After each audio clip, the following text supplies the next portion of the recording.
معاذ شاہد آپ سے مخاطب ہوں۔ آج ہم اس بارے میں گفتگو کریں گے کہ ابھی کچھ دن پہلے ایک جو ہے بہت بات پھیلی تھی کہ آپ اپنے قرآن پاک کو کھولیں، اس کے اندر جو ہے وہ سورۃ بقرہ کو کھولیں تو اس کے اندر ایک بال ملے گا آپ کو یا کئی بال ملیں گے، وہ آپ صلی اللہ علیہ وسلم کے بال ہیں، اور ان بالوں کو آپ جو ہے وہ گھر میں کسی پانی کے اندر ڈالیں اور پھر اس پانی کو آپ سب حضرات پئیں تو اس سے کرونا کی مرض کا علاج جو ہے وہ اس سے ہوگا، اور کرونا کی وبا اس طرح نہیں پھیلے گی۔ جس مریض کو پلایا جائے اس میں شفا ہے، اس کو شفا ملے گی۔ تو اس کو لے کر سوشل میڈیا پر، فیس بک پر اور بہت سی جگہوں پر جو ہے وہ بہت اس بات کو پھیلایا گیا اور لوگوں نے اس کو سچ مان کر پھیلایا۔ جیسا کہ کسی دور میں پہلے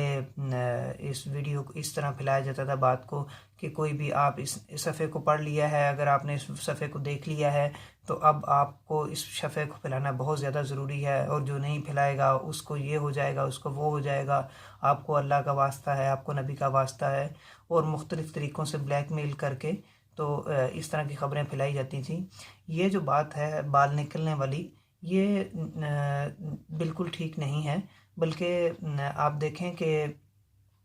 کوئی بھی بندہ جو قرآن پاک کو پڑھنے والا ہے اور مختلف اوقات میں قرآن پاک کو پڑھتا رہتا ہے تو اس کے ہاتھ کا بال یا اس کی داڑھی کا یا سر کا کوئی نہ کوئی بال جو ہے وہ گر جاتا ہے۔ یہ عام معمول کی بات ہے کہ آپ ویسے بھی کوئی کتاب اٹھائیں جو آپ پڑھتے رہتے ہیں، آپ اس کو جو ہے وہ صفحہ گردانی کریں تو آپ کو بیچ میں سے بال ضرور مل جائیں گے۔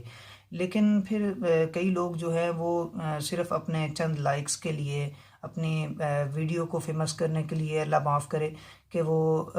اللہ اور اس کے رسول کو بھی بیچ میں استعمال کرتے ہیں اور جو ہے وہ غلط افواہ پھیلا دیتے ہیں، اور پھر ہمارے لوگ دھڑا دھڑ اس کے پیچھے چل کے اور اس کو شیئر کر رہے ہیں، لائک کر رہے ہیں، اور اللہ کے لیے آپ لائک کریں، کرونا کا علاج ہے اور آپ کی وجہ سے کوئی بچ جائے تو آپ کا فائدہ ہو جائے گا، آپ کا کیا جاتا ہے، ہم روزانہ یہ شیئر کرتے ہیں، ہم روزانہ وہ لائک کرتے ہیں، آپ یہ کریں، آپ وہ کریں۔ خدا را ایسی باتوں سے باہر نکلیے۔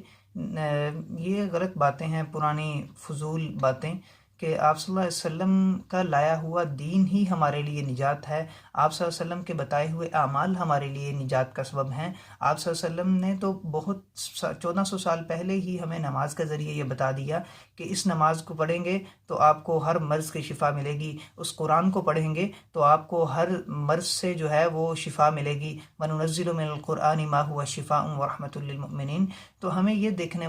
دیکھنا ہے کہ اللہ تعالیٰ نے اس موقع پر ہمیں کیا کہا، آپ صلی اللہ علیہ وسلم نے ہمیں کیا ترغیب دی کہ ہم نے اس موقع پر کیا کرنا ہے۔ تو ہمیں پہلے سے تعلیمات ہمارے پاس موجود ہیں، ہمیں پہلے سے آگاہ کر دیا گیا ہے کہ مرضوں کی شفا کس چیز میں ہے، ہمیں اس حال میں کیا کرنا ہے۔ تو ہمیں ایسی فضول افواہوں کی طرف نہیں متوجہ ہونا چاہیے اور نہ ان کو پھیلانے کا ذریعہ بننا چاہیے۔ بہت شکریہ۔ میرے چینل کو سبسکرائب بھی کیجیے چودھری معاذ کو، اور لائک بھی کیجیے۔ بہت شکریہ۔ اللہ حافظ۔